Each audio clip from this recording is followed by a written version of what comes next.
looking into things around Iberostar Selection Kuriat Palace, Monastir, just because. And it's depressing, honestly. It seems businesses in that area, a lot of the smaller shops, they kinda expect tourists, especially those staying at a nice place like Iberostar, to not really know how things work here. Businesses near Iberostar Selection Kuriat Palace, Monastir are often really pushy with special offers or authentic goods.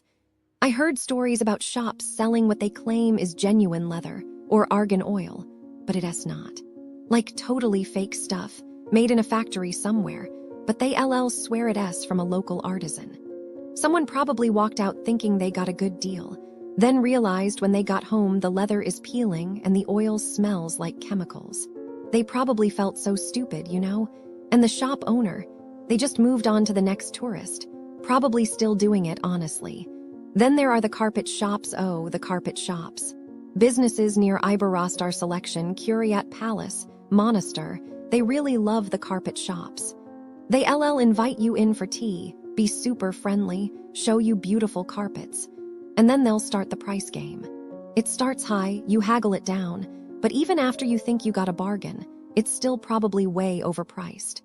A tourist, maybe a family, agrees on a price, gets the carpet delivered to their home country, and then realizes they paid 5 times what it's actually worth.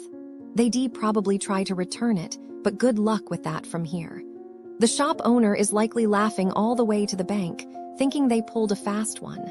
Another thing it's with the money changers.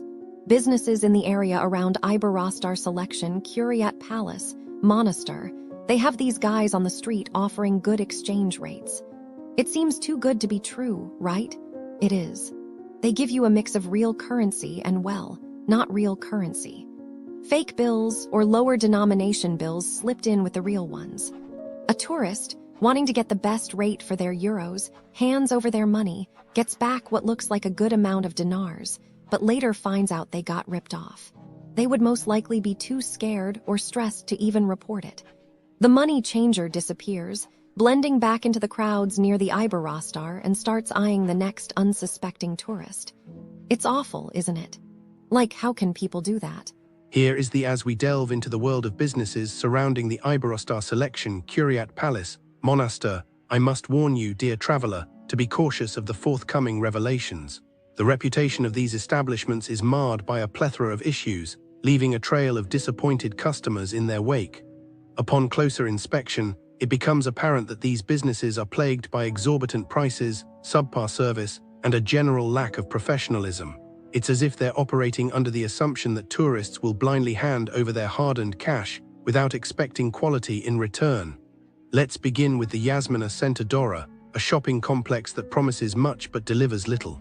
Reviewers have consistently lamented the outrageous prices, mediocre products, and an overall lack of authenticity. It's as if they're peddling overpriced trinkets to unsuspecting tourists, leaving them feeling fleeced and frustrated. The Fit Fight Gym, a haven for fitness enthusiasts, fails to impress with its minimal service and uninviting atmosphere. One can't help but wonder if they're more interested in collecting membership fees than providing a satisfactory workout experience. Soprano, a pizzeria that promised to tantalize taste buds, has instead been guilty of serving flavorless, overpriced pies that would make even the most adventurous eaters hesitant to return. The service, forget about it. It's as if they're intentionally trying to drive customers away with their attitude and incompetence. Caf Morjane, a humble coffee shop, boasts uncomfortable chairs, a lack of amenities, and an overall ambience that's more chaotic than cozy. It's a shame, really, as a good cup of coffee can be the perfect antidote to a long day of sightseeing. Le Petit Fondant, a bakery, has managed to underwhelm with its mediocre pastries and lackluster presentation.